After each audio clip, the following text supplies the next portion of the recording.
महाराष्ट्रात नव्हे तर पंतप्रधान नरेंद्र मोदी यांनाही ज्यांच्या राजकीय डावांची धास्ती असते असे धुरंधर नेते शरद पवार यांनी नुकताच उत्तर पुणे जिल्ह्यातील मोजक्या मतदारसंघात डाव टाकला। यामध्ये अजित पवार गटाचे आंबेगावमधील दिलीप वळसे पाटील, खेडमधील दिलीप मोहिते पाटील, जुन्नरमध्ये अतुल बेनके यांचा अक्षरशः करेक्ट कार्यक्रम करण्याचे आवाहन पवार साहेबांनी केले। त्यानंतर चिंचवड मतदारसंघातही राहुल कलाटे यांना एक संधी द्या, संधीचं सोनं करून दाखवतो अशा शब्दात त्यांनी भावनिक साथ घातली। नमस्कार, मी अविनाश आदक, आपण पाहत आहात महाई news to the point. Pimpri चिंचवडमध्ये बुधवार आणि गुरुवार असे सलग 2 दिवस शरद पवार यांनी दौरा केला। यामध्ये भोसरीच्या सभेत विद्यमान आमदार महेश लांडगे यांच्याबाबत ब्र अक्षरही काढले नाही, त्यामुळे भोसरीतील खेळाडू राखीव ठेवला अशी चर्चा राजकीय वर्तुळात सुरू झाली आहे। वास्तविक शरद पवार ज्या मतदारसंघात सभा घेतात त्या ठिकाणी विरोधी पक्षाच्या उमेदवाराची अस्वस्थता वाढते, किंबहुना भाकरी फिरवा असे आवाहन केले तर राजकीय निकाल बदलण्याची ताकद शरद पवार यांच्या सभेत दिसते। भोसरी येथील ऐतिहासिक गाव जत्रा मैदानावर महाविकास आघाडीचे उमेदवार अजित गव्हाणे यांच्यासाठी सभा झाली। मात्र या सभेत पवार यांनी विरोधी महायुतीचे उमेदवार महेश लांडगे यांच्यावर भाष्य करणे टाळले। भोसरीत शरद पवार यांची सभा होऊ नये याकरता आडकाठी केली जात होती अशी जाहीर तक्रार माजी आमदार विलास लांडे यांनी व्यासपीठावर शरद पवार यांच्या समोर केली। त्यामुळे पवार या मुद्द्याला धरून आमदार महेश लांडगे यांच्यावर डाव टाकतील अशी अटकळ घातली जात होती, मात्र तसे झाले नाही। या उलट या सभेत पिंपरीच्या उमेदवार सुलक्षणा शिलवंत यांना एक प्रकारे मायलेज मिळाले आणि प्रचंड शक्ती प्रदर्शन करूनही गव्हाणे यांना सभेचा कितपत राजकीय बेनिफिट होईल याबाबत साशंकता व्यक्त केली जाते। आमदार महेश लांडगे यांनी 2014 मध्ये अपक्ष म्हणून विधानसभा निवडणूक लढवली आणि जिंकली। त्यानंतर 2019 मध्ये त्यांनी भाजपाच्या तिकिटावर निवडणूक लढवली आणि त्यावेळीही जिंकली। आता 2024 मध्ये महेश लांडगे तिसऱ्यांदा विधानसभा निवडणुकीसाठी मैदानात उतरलेत। 2019 मध्ये पैलवानाला चितपट करण्यासाठी वस्ताद मैदानात अशी घोषणा करण्यात आली होती, मात्र लांडगे विजयी झाले। गेल्या 10 वर्षांच्या विधानसभा सभागृहातील कार्यकाळामध्ये महेश लांडगे यांनी पॉलिटिक्स विथ रिस्पेक्ट अशी संकल्पना मांडली आणि त्यानुसार आपली कृती सुद्धा ठेवली। म्हणजे राजकीय कितीही मतभेद असले तरी कुणावर थेट टीका किंवा व्यक्तिगत आरोप करायचा नाही, याचाच फायदा महेश लांडगे यांना 2024च्या निवडणुकीत होताना दिसतोय असं राजकीय जाणकार सांगतात।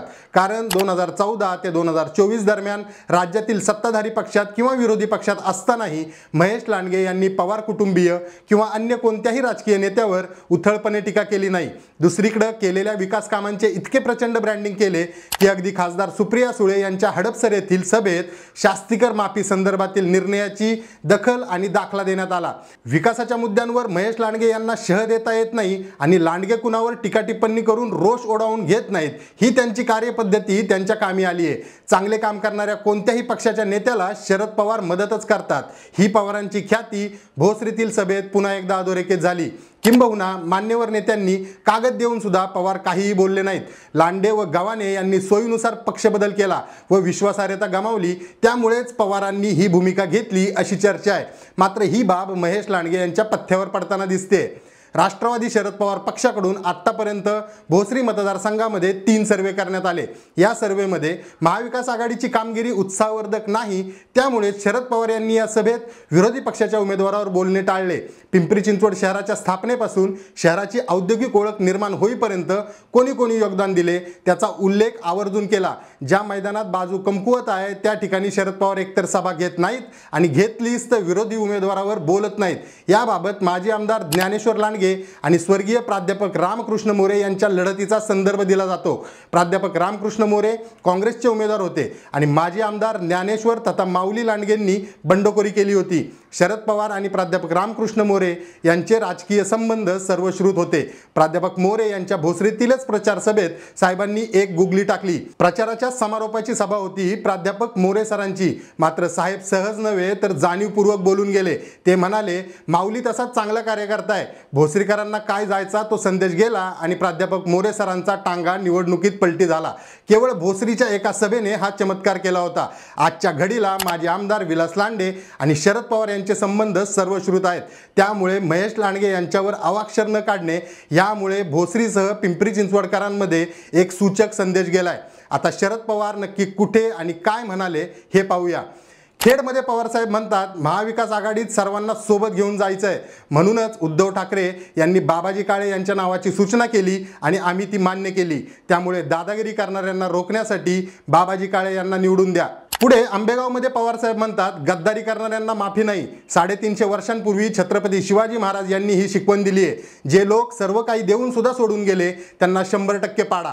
जुन्नरमध्ये पवारसाहेब म्हणतात संकटाच्या काळात जे सोडून गेले त्यांना आता जागा दाखवण्याची वेळ आली आहे. त्यामुळे नव्या दम्याच्या लोकांना विधानसभा सभागृहात पाठवा. तिकडे चिंचवडमध्ये पवारसाहेब म्हणतात उद्योगनगरीचे गतवैभव पुन्हा मिळवण्यासाठी एक संधी द्या. संधीचं सोनं केल्याशिवाय राहणार नाही. टेंडरमध्ये नव्हे तर लोकांच्या प्रश्नांमध्ये लक्ष घालणारा उमेदवार निवडून द्या. या सर्व वस्तुस्थितीदर्शक मुद्द्यांचा विचार करता भोसरीतील डाव वस्ताद शरद पवार यांनी खेळलाय. किंबहुना महेश लांडगेंविरोधात कसलीही टीका न करता भोसरीकरांना सूचक संदेशच दिलाय. त्यामुळे भोसरीसह पिंपरी चिंचवडकर काय निर्णय घेणार, कामाच्या माणसाला साथ देणार की राजकीय कुरघोड्यांना खतपाणी घालणार, हे पाहणं रंजक ठरणार आहे. एकंदरीतच भोसरी आणि पिंपरी चिंचवडच्या राजकारणाबद्दल आपलं काय मत आहे हे आम्हाला कमेंट करून नक्की कळवा. पुन्हा भेटूया नवा मुद्दा घेऊन टू द पॉइंटमध्ये. तोपर्यंत धन्यवाद.